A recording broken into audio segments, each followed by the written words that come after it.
It's Just Business with Steve Thomas and your host, Chris Larry.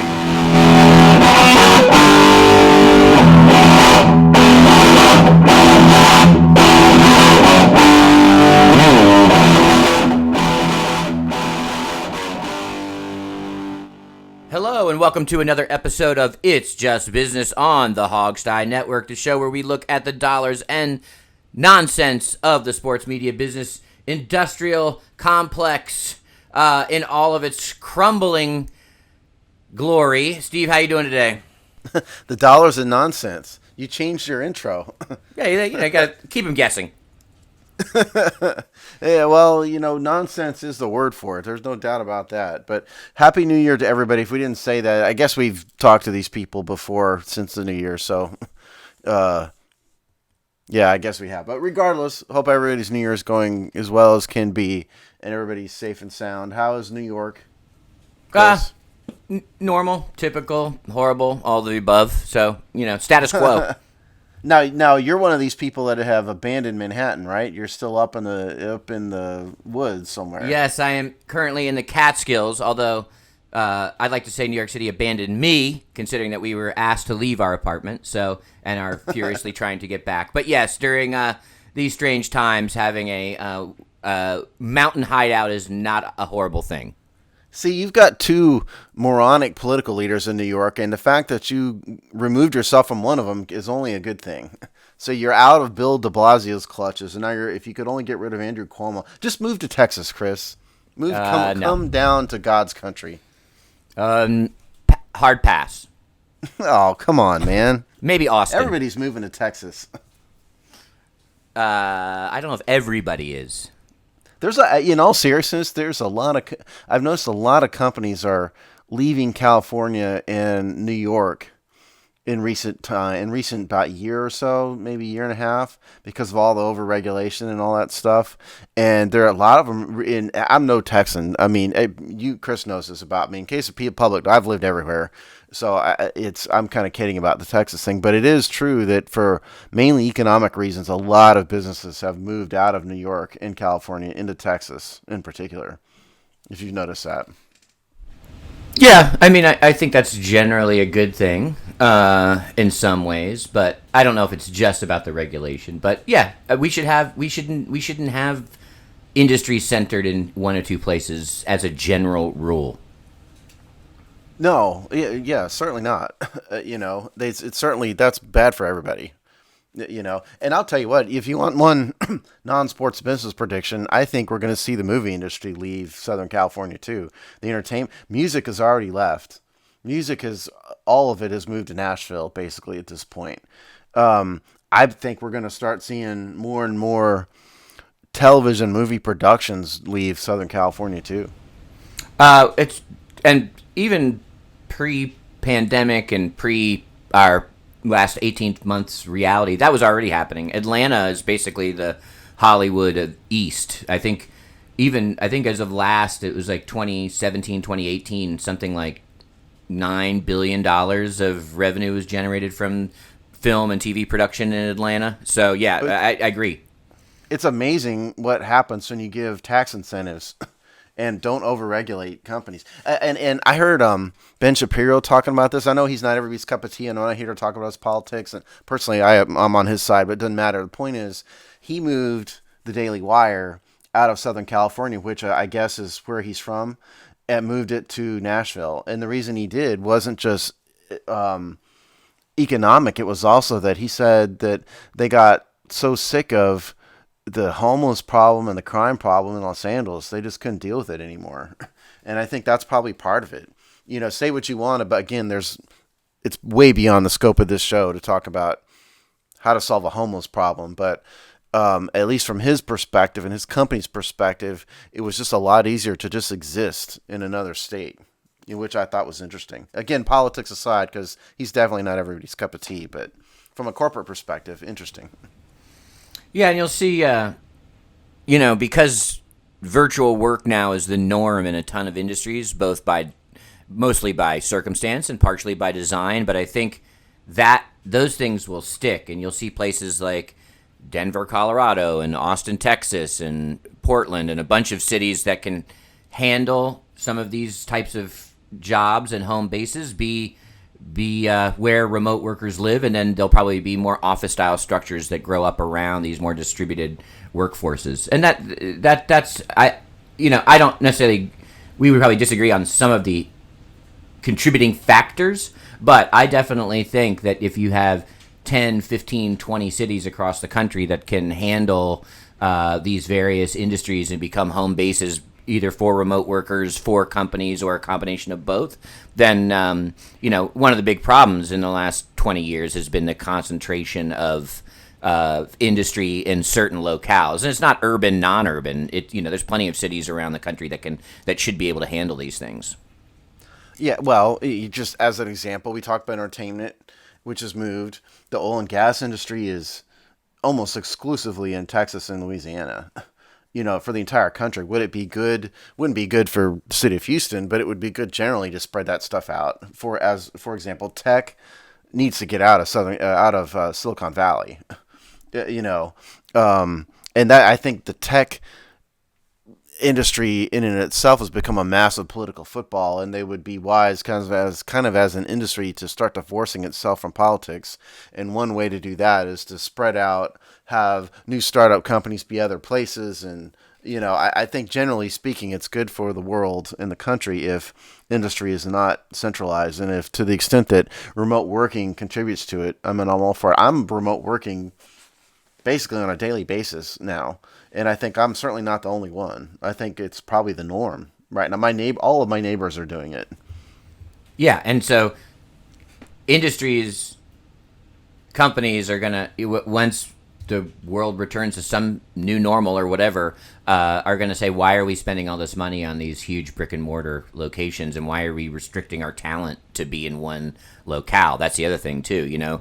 Often in the old world, talent had to go where the company was. That's not going to be the case anymore. Silicon Valley is actually interesting from a worker perspective in that they went virtual because of the pandemic, and at first they wanted to they basically said you can work anywhere, but you have to calibrate your salary to the living conditions of the new city.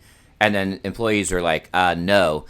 So that's changed. So now you have all of these, you have San Francisco / Silicon Valley salaries now working across the country, which is good for those workers. That's to live in Austin or Portland or Detroit or even like a place like Chicago on your bloated SF salary is a pretty good gig.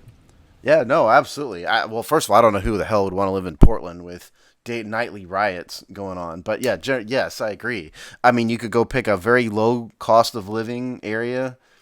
With your normalized Silicon Valley style, you could live like a king.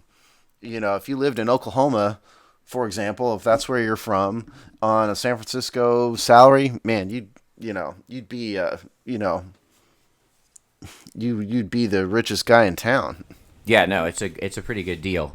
All right, so let's get ourselves recentered here in the sports business world. We're starting to come up on amazingly enough, we're going to be celebrating, well, I guess technically from a virus standpoint, we're sort of celebrating a year anniversary back in December, but, kind of from Let's throw a party. Yeah. A virtual party. From the sort of like its impact on everything, we're about coming up on a year anniversary. So it's really interesting to look at some of these sports leagues and where they're at. I know they've all limped along and completed seasons or whatnot, and some have gone into second season, but on the accounting sheets you can start to see the impact, and the NHL, as it just dropped the puck a couple nights ago here, at least when we're recording this, but within a week by the time you're listening to it, really, we're seeing, this is a scary year for the NHL, who are looking at least $1 billion in lost revenue.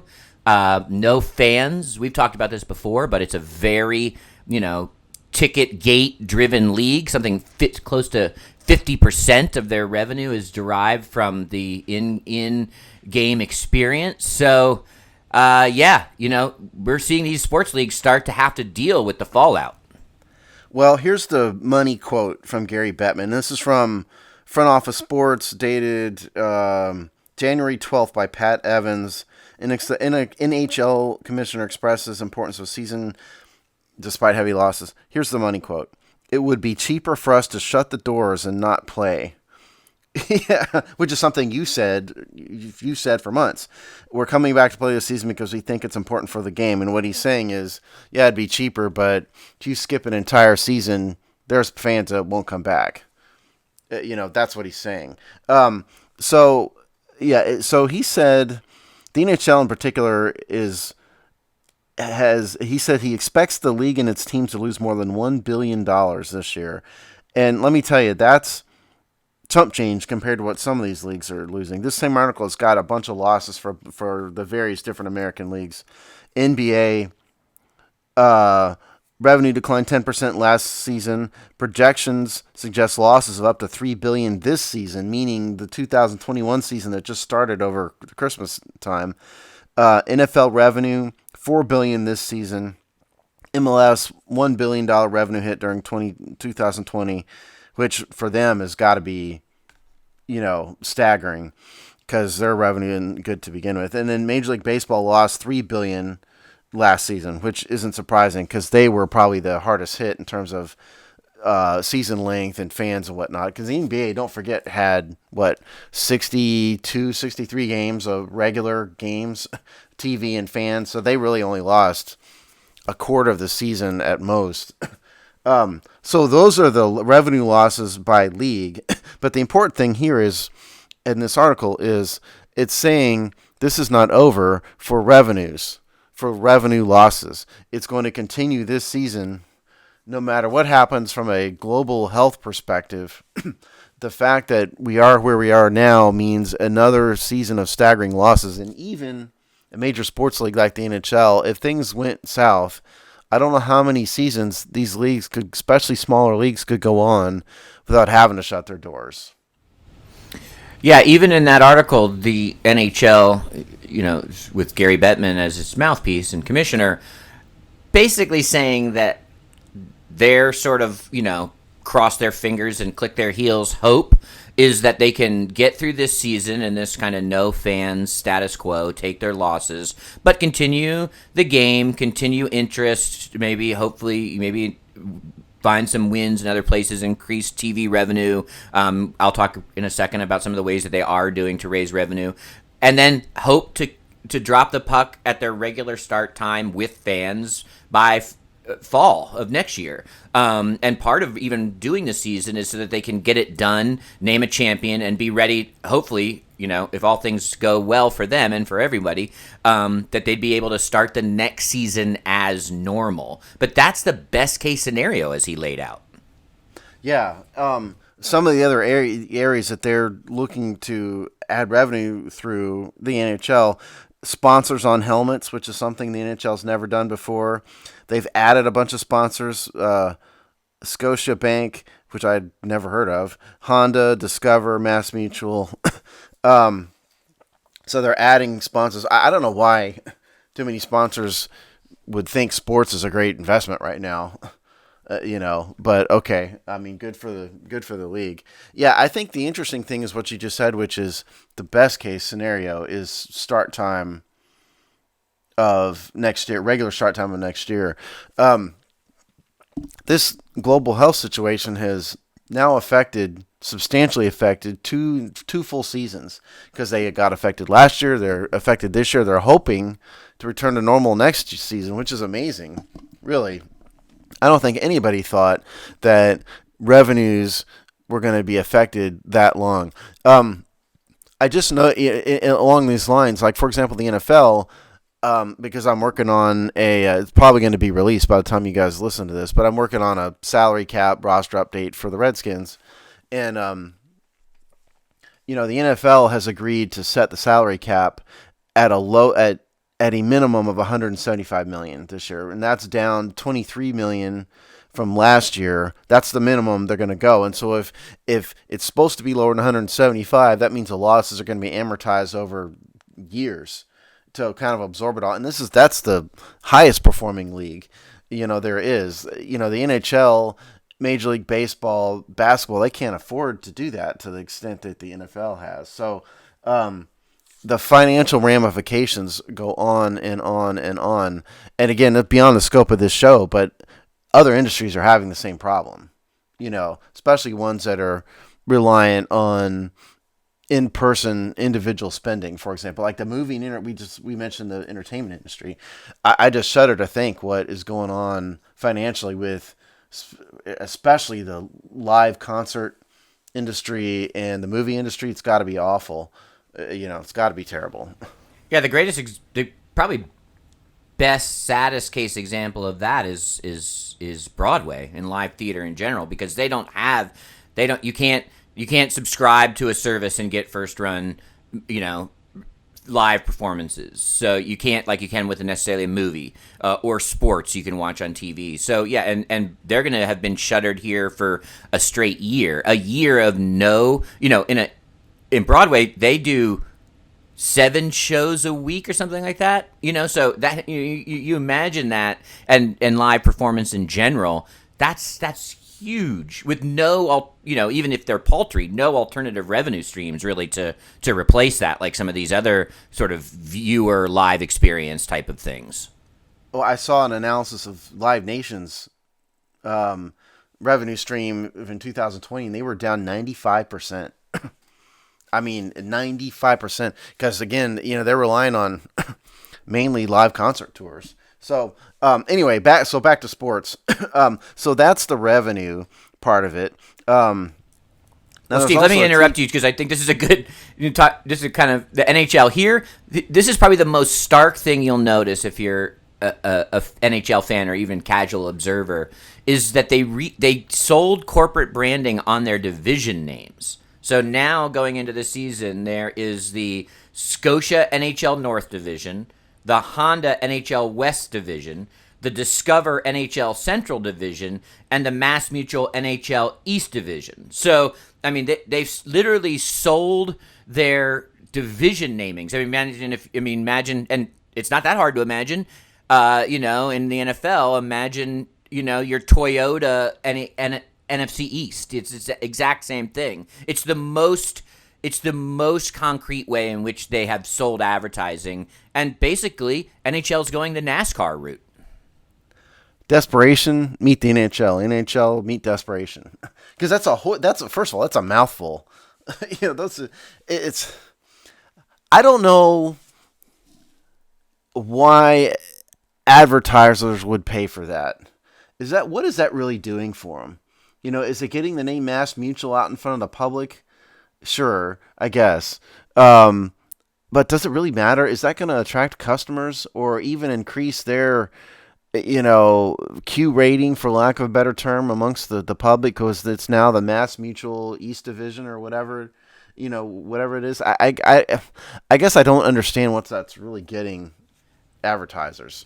Well, first of all, I guess we probably could find this, but it's probably a significantly cheaper for probably not a dissimilar return. So, and I'm sure there's all kinds of league mandates with this relationship that, NBC or print, whenever you mention, that the Washington Capitals play in the Eastern Division, you now have to call it the Mass Mutual Eastern Division. So you're getting guaranteed. It's probably every time you reference the Eastern Division in the NHL, you have to say it, and it's probably pennies on the dollar to what typical advertising costs would be. So on a return level, it's probably pretty decent. Yeah, so I have been involved in negotiating and drafting major sponsorship agreements with an NFL team that involved other entities too. And yes, it does come down to every time this is mentioned, this name has to be a part of it. And there's a bunch of like little associated tangential things that go along with that. So yes, I can promise you that this NHL contract does say every time you mention this division, it's got to say this for sure. But I guess my point is, okay, so it's putting the name of the company out in front. So what? I mean, is it really? I guess I'd have to, if I owned one of these companies, or I was a major shareholder in one of these companies, I'd really have to stop and say, okay, it's getting our name out in front of the public, but is that really producing more business for us at the end of the day? Because it's not an advertisement, it's just a name. Yeah, it's interesting. You know what? An interesting comp, if someone wanted to really dig in and do the research here, is Monster. Is it the mortgage company's Monster, right? Isn't that what their name is? Um, the Monster Mortgage or whatever it is has taken a similar approach where they just paid to staple their name. Rocket Mortgage. They've stapled their name on anything they can. Now, most people, when they shop for mortgages, they typically just think of major banks, right? Like, bank I already have or credit union, or something along those lines. But by just stapling their name, Rocket Mortgage, everywhere, I'm sure there's tons of people when they think, oh, I might want to refinance my mortgage or I need a new mortgage, instead of thinking Chase, Bank of America, whatever bank they have, oh, Rocket Mortgage has just been like almost subliminally inserted into their head at this point, and so they're gonna check. They're gonna go to that, and I think that's probably it's what they call media math, right? If you just repeat it enough, you eventually just get it into people's consciousness enough where when they need a thing, it's at the front of their lobes. Well, that's clearly the point, right? That's obviously what they're trying to do. I guess my question isn't so much wondering what the strategy is. My question was, does it work? Well, That's really what I was getting at. They must. I mean, they must. It must work to some degree because the people making those decisions, they have numbers crunchers, right? They're down to the decibel about what their return is. Yeah. So I guess the summary of this is NHL desperation in terms of money. And what you should take from this is that if we have another year of awful revenues and then the health situation takes a turn for the worse, God help us, for whatever reason, some of these smaller leagues at least are going to, you might start here contemplation of shutting down. But it would take a whole nother season and a downturn for that to happen. Because right now, I think the way we can kind of look at this is these leagues are sort of just getting by. They're making the best of an awful financial situation and just kind of getting by. If it turns for the worse for another year, I think that's when a real problem develops. But we're not nearly there yet. And hopefully with vaccines being distributed at whatever schedule they are, then at some point, the idea is, as Chris said earlier, then that next fall we're back to full, regular, normal life, fans in stands, people going to concerts, sporting events, and whatnot, and it'll all be well. That's the idea. Just get through this point, and we'll get to the promised land, so to speak, in the fall. And you could imagine that, when people can do stuff, they're going to do stuff at a high volume, there may be, I'm sure there's a bunch of calculus around these getting through these lean times, these lean years. And then, you can imagine, to use a typical sports metaphor in business, you can see a hockey stick, rise in revenues here pretty fast, because you can imagine once the world's allowed to do stuff, they're going to want to do stuff at some point. So hopefully you should see an explosion of revenues at that point. Yeah. Now, in terms of, since we're talking about health of the league, let's talk ratings, because we always love ratings on this show. That's the financial part of it. Front Office Sports also had a summary of ratings, and this was couched in an analysis of the college football championship game absolutely going in the tank. This is Abigail Gentrup, January 13th, 2021, CFP championship game sees record low viewership. Sees record viewership lows. Anyway, so the Alabama-Ohio State championship game down 27%, and it was the lowest viewership of any title game since the start of the BCS era 23 years ago. Which is just a disaster. Now, there's reasons for that, and they make mention in the article that game was played at a time in which there were that was the seventh nationally televised football game in 72 hours. So what they're saying is there might have been a little bit of football fatigue. It was up against The Bachelor. I've never seen one single second of The Bachelor, but personally, that's not my thing. But that drew 4.7 million viewers. The Bachelor's a major property, so there's reasons for it, but what the college football championship game did is follow a trend. Listen to this trend. We have a summary. This article has a summary of ratings. NFL regular season, meaning that what just finished, negative, down 8%. Major League Baseball World Series down 30%. Kentucky Derby 43%. NBA Finals 49%. Lost half their viewers. The Masters 58%. That was final round. Stanley Cup Finals down 61%. There's a whole bunch of reasons for that, which we've been over ad nauseum here. But I think the macro point here is that viewership was down across the board. Even the NFL, which has been the gold standard of ratings, was down this year. I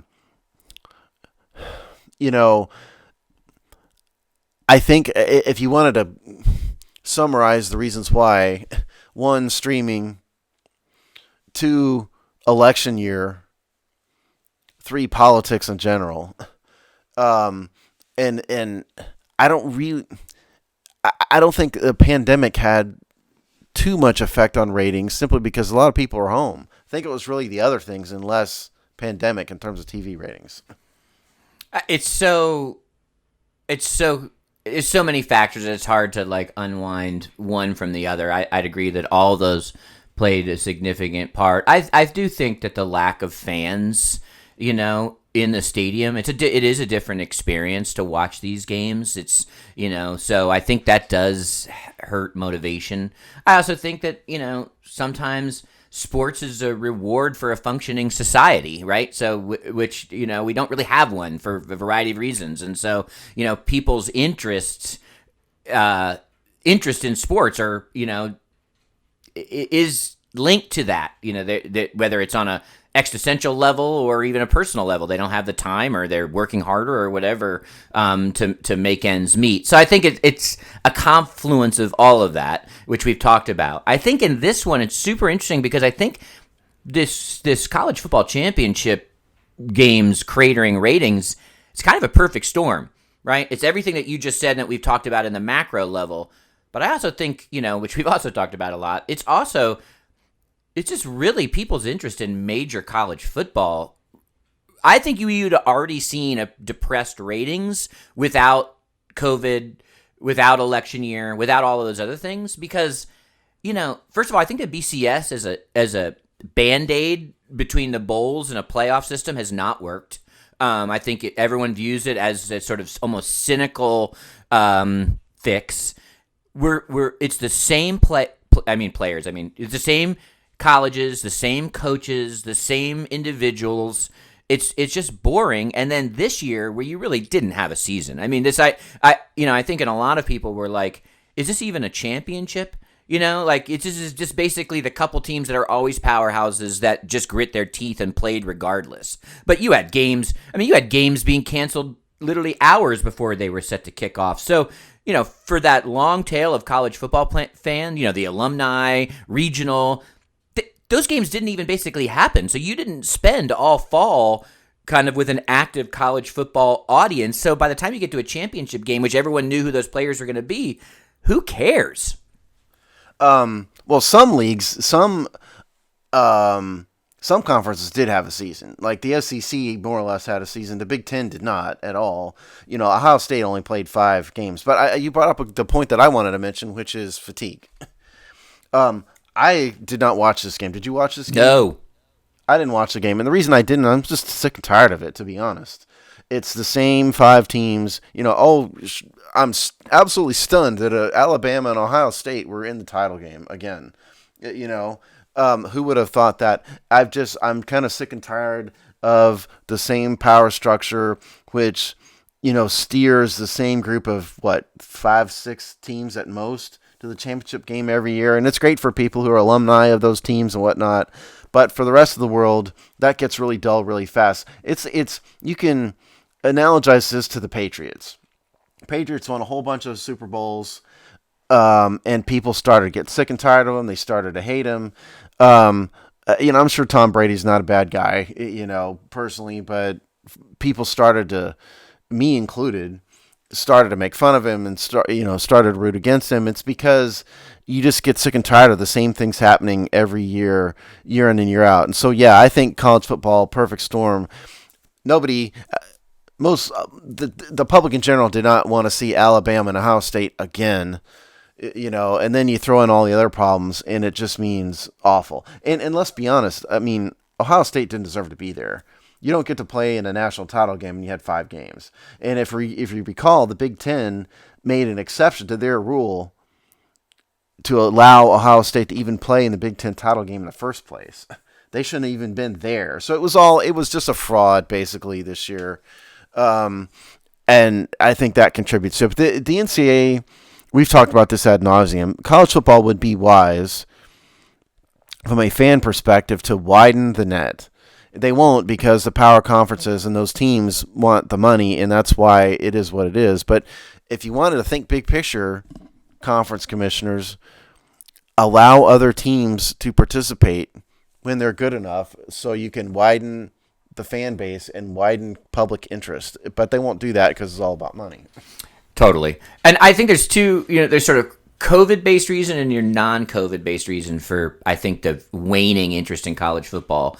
The COVID-based one on this year was just that it's not a legitimate, like just as you said, like, you had to make amends to get Ohio State into the game. If you're just your general college football fan, somebody whose Saturday is more important than Sunday during football season, and there are plenty of people out there historically that view it that way. This wasn't a legitimate season. There was no competitive balance. It wasn't real, right? So to have a championship game on a fraud season, and college football was more of a fraud season than any other major sporting season by leaps and bounds. So it just didn't, who cares? It's not real. But then to me, the sort of multi-year non-pandemic related reason is best exemplified by by Notre Dame. Legendary program, has the resources it needs, actually has fought back from relevance, kind of in the early 2000s. They were, to be in these games, and they get destroyed every time. So every time they kind of get back into that kind of BCS conversation, they can't compete.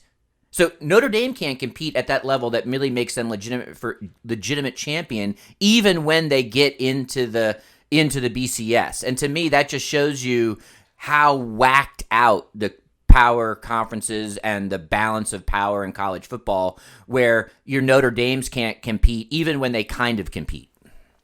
Well, yeah, and the only reason Notre Dame is even allowed to compete at all is because of their historical reputation. Like, for example, if BYU had a pretty good team this year, they have a quarterback that's going to be a first-round draft pick, but BYU is not one of the in kids, to use a high school analogy, and they will never be allowed to compete. Just go back to like Boise State a decade ago, Utah in the time of Alex Smith. Those teams went undefeated, no chance.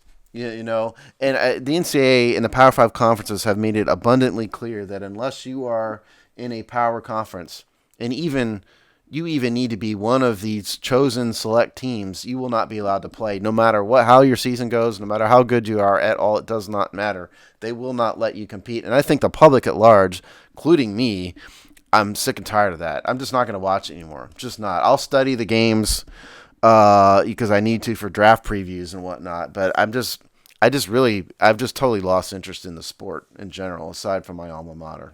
Yeah, no, I would totally agree with that. In fact, it's even in the Power 5 conferences. It's not like Northwestern or South Carolina really is. Well, that's my legitimate. point. You got to be really a group of maybe 6 or 7 teams, maybe nationally. Those are the only ones that will ever be allowed to play, unless there is a seismic change, which we've talked about. Again, you and I are on team blow it up, and we may, in light of the recent problems in the world, we do not mean that literally. That is a figurative. That is a figurative plea.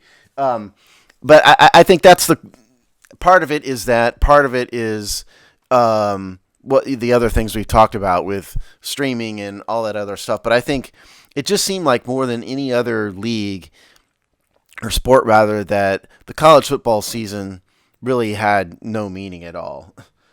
And you kind of said why. I mean, if there's no interconference games, some leagues, the SEC basically played a full season. The Big Ten didn't play any season. The Mountain West played half a season.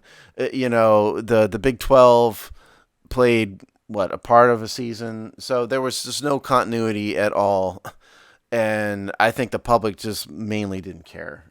Yeah, I mean, apparently the Yeah, data would suggest. obviously. Yeah, the data shows that the public didn't care at all. Can you imagine? Can you imagine if they didn't have the interest of basically NFL fans playing armchair scout?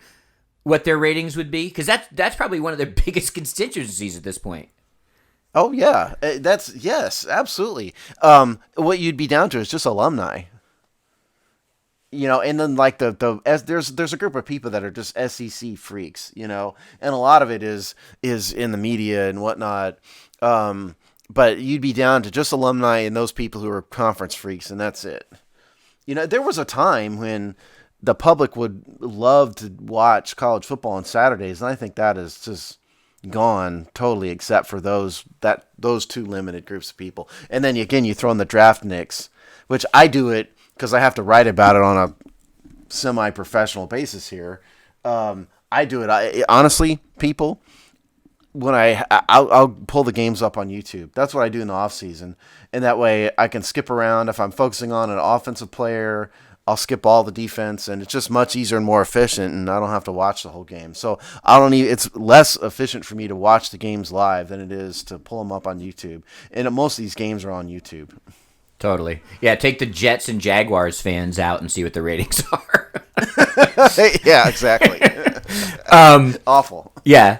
Speaking of football and TV ratings and, sort of how you generate money off the back of your sport, an interesting little story came out around the the NFL, allowing an extra 2 minutes of ad time to this year's NFL playoffs. Now, that might sound paltry, but that's millions of dollars of difference.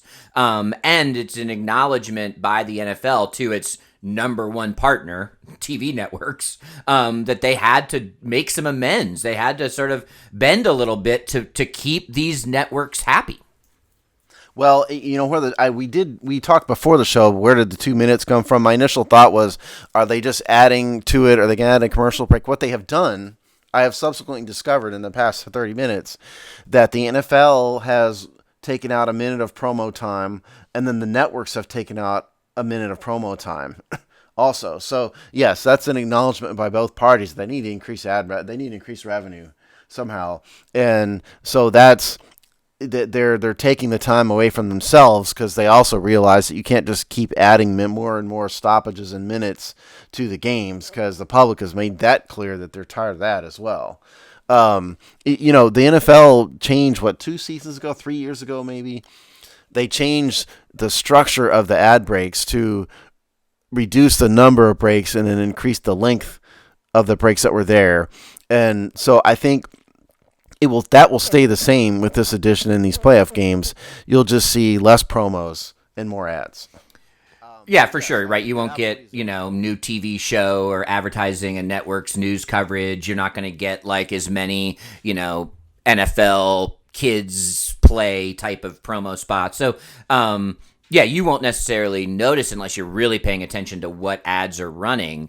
And I have to say, the charity thing, the charity help kids goes right out the window when money's involved. Right. That just gets added to what they call in the advertising inventory for sales. Yeah. So definitely, that's where you'll see it. And I think that I want to give the NFL and the network some props. I think since they did make those ad changes a couple years ago, and you'll also notice the side-by-side screens. That's another way, you sort of see like during a timeout, you'll see the coach and the quarterback, but you'll also get Honda. I think it's worked. I think that actually made the games way more watchable. I actually think that little tweak I did think improved the product. Oh, it definitely did. I 100% agree with you because what we used to see is touchdown commercial, punt or kickoff commercial, and then another commercial after the kick. It was like a never-ending series of now. They don't do that. They go straight through the kickoff. There are decidedly less breaks. And I think the commercials definitely annoy people less when you have a shot, even if it means not contributing to the game. But if even you have a screenshot with no sound of the coach talking to the quarterback, it just makes people feel better about it. So I definitely think it's worked. They were very smart in doing that. They, at a minimum, kept their ad revenue neutral while annoying people far less, and that's a good thing. Absolutely. And so I think this change will probably be fairly invisible to the public in terms of annoyance, commercial annoyance, because you're just going to see, again, one fewer, like, this is the NFL helping the underprivileged. That, again, that's gone. And you're going to see Honda, which the public won't even know. No, yeah, I would agree. They're not changing the slots. They're changing what runs in the slots, basically. Yeah, we're not going to promote Manifest anymore. We'll just throw another ad from Coke. Yeah, and by the way, this does not include the Super Bowl. So this was a deal that was with the networks and then NFL through the three, the wild card, divisional, and championship rounds of the playoffs. One thing, now. Oh, go ahead. Well, I was going to say before I forget about the Super Bowl spot. It's $5.5 million per ad spot this year. That's actually down a little bit from last year. Last year, Fox sold them for $5.6 million. The fact that it didn't drop a lot more is what amazes me. Because if you go by ratings, it would seem like the Super Bowl ad spot should drop more. Especially, listen, if they get like the Browns and the Bills, can you imagine what the ratings for the Super Bowl is going to be like? I think the NFL is like praying to God, down on their knees, praying to whatever God, higher power they believe in, that we get Aaron Rodgers on one side and Patrick Mahomes on the other. That would certainly be a marquee matchup. And actually, They're poking a voodoo doll, praying that it's not the Browns and the Bills. Although actually, it wouldn't be the Browns and the Bills because they're in the same league. Sorry, yeah, you're right. Sorry, but yeah. But that's, I think, they don't want either one of those teams. Is my point. And I don't have the numbers in front of me, and we could probably check in with this on the next show. But actually, the ratings for the playoffs have actually been pretty good. They've been, in fact, I think that Washington football team Tampa Bay game was a huge number last Saturday night. Well, it was the primetime game. Yeah, but even in that slot, it performed better. Which is good, and I don't know if that's a sign that people are getting back to normal, because the world certainly isn't back to normal. The world's in more chaos than it was. So I think that was a good game. Part of it was that was just an entertaining game. If you're not invested in either team or any of the players, it was a very entertaining football game, and that's part of it. What you don't want are blowouts, because then people turn it off. Because like the prime advertising spots are early in the game. If you notice, like for the Super Bowl, the major ad campaigns that start, advertisers use the Super Bowl as start of new annual ad campaigns. Okay. And you're not going to see that in the fourth quarter. You will see the big ones in the first half, especially after halftime. That's when a lot of people, the party ends, and then you're down to just the football people. So, praying for good games was a big part of that, I think. For sure. One thing that we didn't prepare to talk about, and maybe I can prepare for next one, but have you noticed this new camera that has this like high def like focus on like the player? That is some wild technology. Yeah, I honestly, I saw that last week, one of the games last week, and noticed that, and I thought, is there a video problem here? Are they playing? Is this on a green screen, and they're doing this in a studio? Because it really did look off, to me. Often not a bad, often kind of a good way, but it almost looked it was so good it almost looked fake. Yeah, totally. Uncanny Valley, they call that concept. But the they do innovations in Uncanny Valley. Yeah, that's when animation looks too real that it actually is disturbing to the viewer. Huh. Sorry, go ahead. But they make innovations in how they shoot games all the time. You rarely notice them. This one is the first time I saw it, actually, I think was, I don't know what, it's a couple weeks back. I was like, holy crap, it looks like a video game. And it actually is a video game angle. I did notice that too. I didn't research what it was, but that amazed me. Yeah, it did. And then you throw in the fact that it's now that since we talked about on the show a while ago about how the announcers are off-site, I've noticed this more and more. What I've noticed more and more that they've got a green screen behind them, now, and I'm not sure people outside of those of you who are listening to us really realize it, but I think it's now become obvious to me since I'm paying attention to it that almost every announcer crew is not there. They even said it in the game Tony Romo broadcast last week. I can't remember which one it was.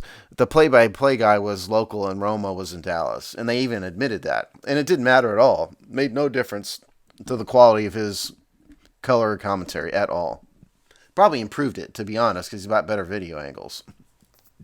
That brings up a good transition point. And our last show, which was a couple weeks ago, we sort of looked back on, kind of some themes and stories from the previous year that we thought were noteworthy or in some way kind of rose above the chatter. This week we're going to actually look forward and make some predictions on what we think is going to happen. And sort of see what we can maybe expect to be talking about on a regular basis in 2021. Steve, do you want to kick us off with a few? Sure. I think the country in general is more divided now than at any point in my lifetime. I was not alive for the civil rights revolution in the 60s and the Vietnam War era controversy in the 60s and early 70s. So in my lifetime, I have not seen a more divided country.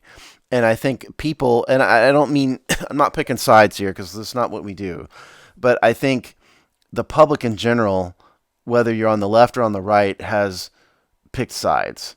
And I don't think the public wants anything to do with that industry which is not on their side. And I think this trickles down to sports. I think sports has dipped its toe in politics, and that's not a good thing for the health of the industry. As a personal example, I have stopped watching the NBA for political reasons. I'm not nearly the only one. Nobody I know watches the NBA anymore, maybe one person. So I think my prediction here is that the divide in this country is going to get worse, not better, in the coming year, and that is going to trickle down more into sports unless these sports leagues realize this and make a concrete effort to stay out of the fray and focus only on providing the entertainment product. Because if they get labeled, if any of these leagues, pick your league, NASCAR has a reputation, NBA has a reputation. If these leagues cannot ditch the label, then it's going to get worse for them. And so I guess that's my prediction, is the divide in the country is going to get worse, which means that the divide in sports viewership is going to get worse, and the ratings will sink even more. Yeah, I think, we're seeing, and there are cracks in these walls, and it isn't just political, although I think that's the battering ram now.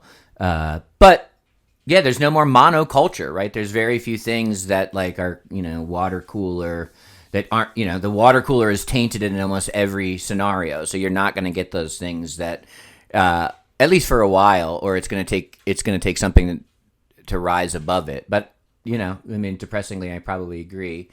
I would say I have a little bit more concrete. I think you will see one, I would hesitate to call them major, but I would say you will see one active professional sports league at minimum shut its doors in 2021. Oh, I know which one that'll be. Which one?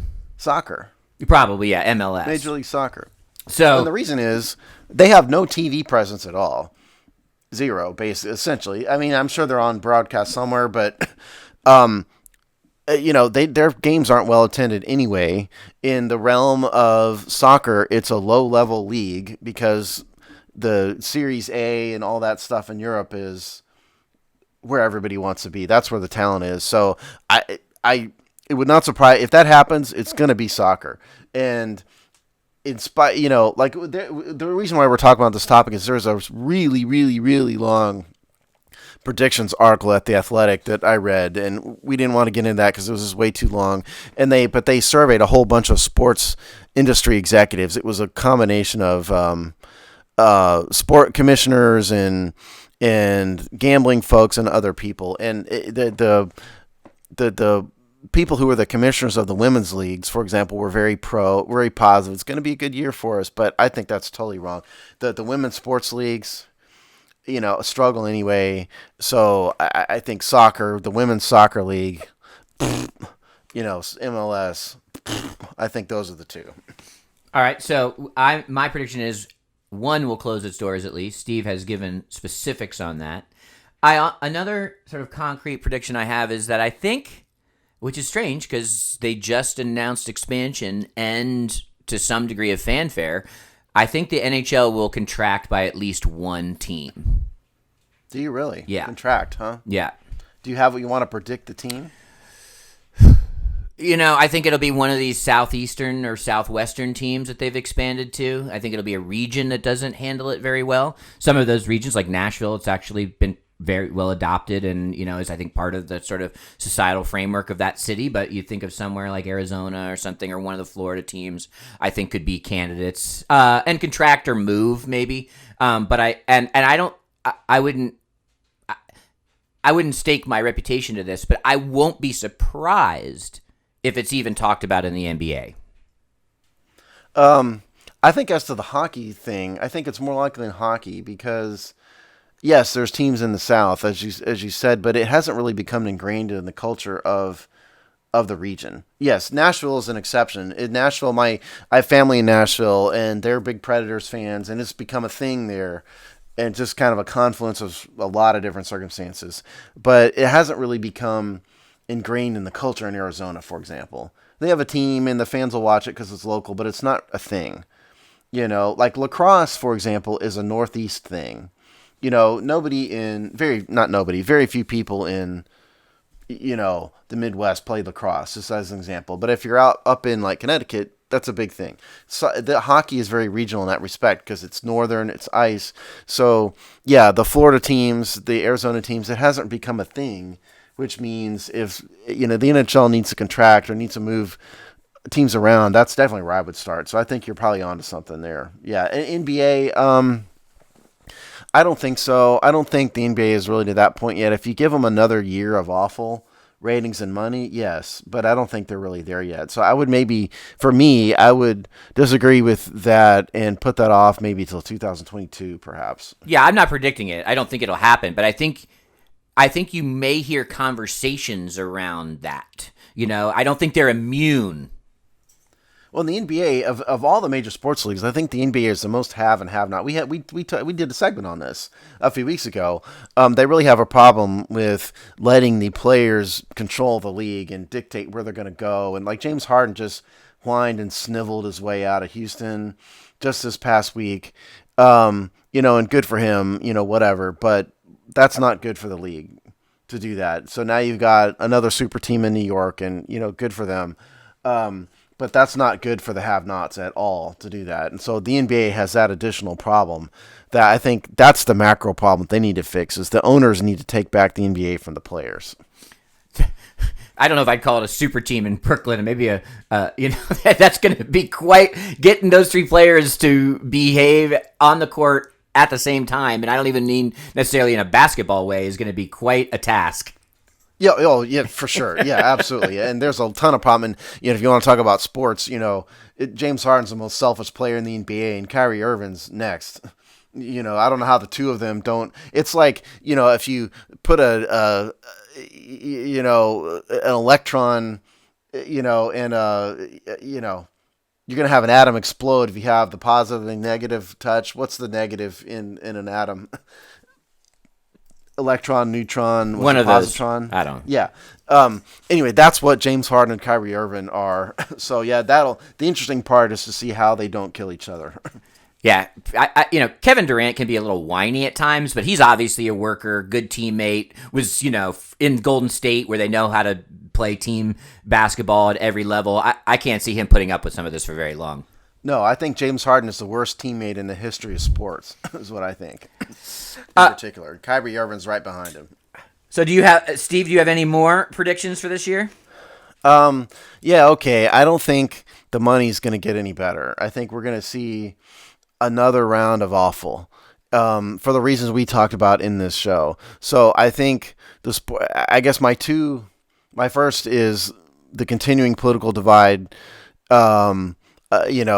affects TV ratings and viewership, and the natural consequences that we're going to be doing this same story in a year from now, talking about how much the money was down in all these leagues, even if they get some fans back, substantial amount of fans back, maybe in the fall, the revenues are going to still be way down for the reasons I suggested. Do I have one more? Do I have one more prediction in me? How about this one? Go Gambling. Oh yeah, I mean, I'm going to predict that gambling is going to explode because that's, truthfully, that's probably what's keeping some of these things alive. Is sports gambling, and we've had a lot of states bend to the almighty dollar and allow sports gambling. There are some holdouts, mostly in politically conservative states, but at some point the money is going to become just too. It's the siren. It's the Medusa of all governments, tax revenue from gambling. And so I think eventually, we're going to see that more and more and more, and we're going to be down to just the bare few states at the end of the year, only a handful that don't allow sports gambling. and even if they don't, it's not like people in that state can't do it, right? Like so it won't be people in those states will have other legal ways to do it, especially with the internet. And I'd say, it's not just this sort of government revenue. I mean, it's actually one of the most viable revenues for these teams and leagues. So, if they think about, okay, what revenue can grow to offset our losses, that is out there as a neon sign. Yes. Yeah. And that's my point. And so if you want a second real prediction from me, it's gambling. The marriage of professional sports and gambling explodes this year. And I think how you see that is we're going to see more and more contractual agreements between the sports leagues. We'll see more and more data on screen in all these games. You're going to see more advertisements, more sort of co-sponsored events, that kind of thing. That is going to grow and grow and grow because that's their one area of growth, is that.